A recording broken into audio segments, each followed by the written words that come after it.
Ada sebuah kabar yang membuat supporter timnas Argentina was-was jelang semifinal Piala Dunia 2022. Langkah FIFA melakukan investigasi membuat timnas Argentina terancam kehilangan Lionel Messi untuk laga melawan Kroasia pada perebutan tiket final Piala Dunia 2022 Rabu 14 Desember. FIFA diketahui telah membuka proses investigasi untuk dua potensi pelanggaran kode disiplin dalam duel perempat final Piala Dunia 2022. Satu di antaranya ialah duel Belanda versus Argentina yang berlangsung panas.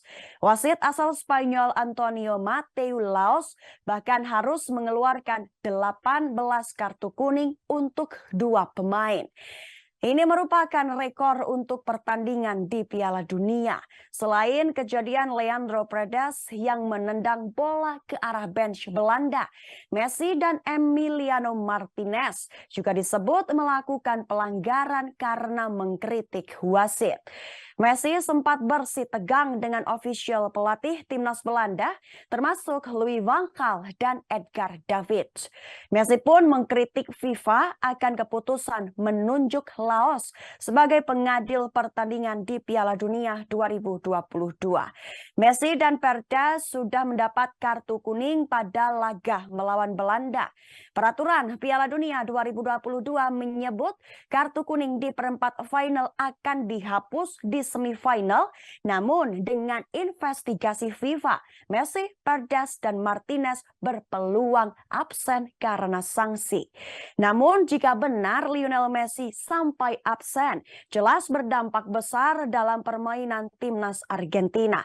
Maklum, pemilik 7 Ballon d'Or ini merupakan tulang punggung tim Tengol. Di ajang Piala Dunia 2022, Lionel Messi membukukan 4 gol.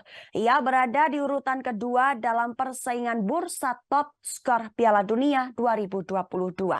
Namun, supporter timnas Argentina tidak perlu risau dan panik.